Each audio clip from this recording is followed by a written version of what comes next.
காளி பெரியவரோட பையன் திருவிழால எங்க ஒளிஞ்சிருக்காருன்னு ஏசிபி கிட்ட சொல்லிடுறாரு. இப்ப ஃபேமிலிக்கும் கால் பண்ணி சேஃப்டியா இருக்க சொல்றாரு. பெரியவர் அங்க இருந்து கிளம்பிடுறாரு. பையன் மட்டும் தான் அங்க தனியா ஒளிஞ்சிருக்காரு. இப்ப எஸ்பியோ பையன் இருக்க இடத்துக்கு வந்து அவரையும் அவரோட ஆட்களையும் அங்க இருந்து கூட்டிட்டு போயிடுறாரு. பெரியவரோட பையனும் எஸ்பி கிட்ட உனக்கு என்ன வேணும் சொல்லு, எவ்வளவு பணம்னால நாங்க குடுக்குறோம், ஆனா எங்களை விட்டுடுன்னு சொல்றாரு. எஸ்பி சொல்றாரு எனக்கு உங்க அப்பா தான் வேணும், அவரை இங்க வர வச்சுட்டு நீங்க வந்து போன்னு சொல்றாரு.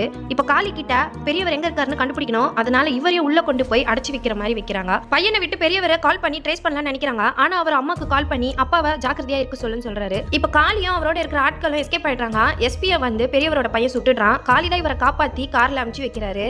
ஆனாலும் மறுபடியும் பெரியவரோட பையன் இவர் பிடிச்சிடுறாரு. இவனை சாகடிக்காம விடக்கூடாதுன்னு எஸ்பியை தூக்கிட்டு வராரு. இப்ப காளி மேல அவருக்கு டவுட் வந்திருக்கும்.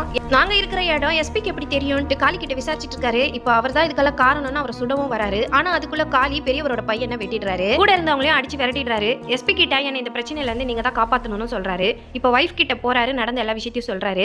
பெரியவரோட பையனை சாகடிச்சுட்டு இதுக்கு மேல நம்ம இங்க இருக்க கூடாது, இந்த ஊரை விட்டே போயிடலாம்னு பேசிட்டு இருப்பாரு. காளி தான் பெரியவரோட பையனை கொலை பண்ண விஷயத்தை வைஃப் கிட்ட சொல்லும் போது அவரோட தம்பி பையன் பாத்ரூம்குள்ள இருந்து எல்லா விஷயத்தையும் கேட்டுட்டு இருப்பாரு.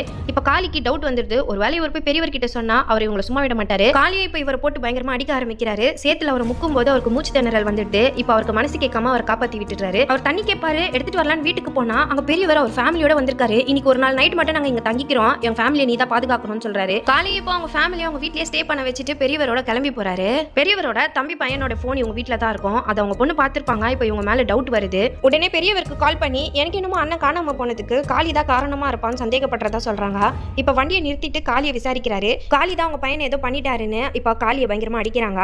எஸ்பி வந்து பெரியவர் கிட்ட சொல்லிட்டு இருப்பாரு, உன் பையனை சாகடிச்சது காளி தான், அவன் குடும்பத்தையும் அவனையும் எதை வேணா பண்ணிக்கோ, ஆனா என்ன மட்டும் விட்டுருன்னு சொல்வாரு. ஆனா கோவப்பட்ட பெரியவர் எஸ்பியை சுட்டு சாகடிச்சிடறாரு. பெரியவரோட ஆட்கள் காளியை பயங்கரமா அடிக்கிறாங்க. அவர் ஏதோ சொல்ல வராருன்னு பெரியவர் என்னன்னு கேட்கிறாரு. உன் பையனோட உடம்பு உனக்கு வேணும்னா அந்த கார்ல தான் இருக்கு, போய் பாருன்னு சொல்லியிருப்பாரு. இப்ப எல்லாருமே அந்த கார் கிட்ட போறாங்க.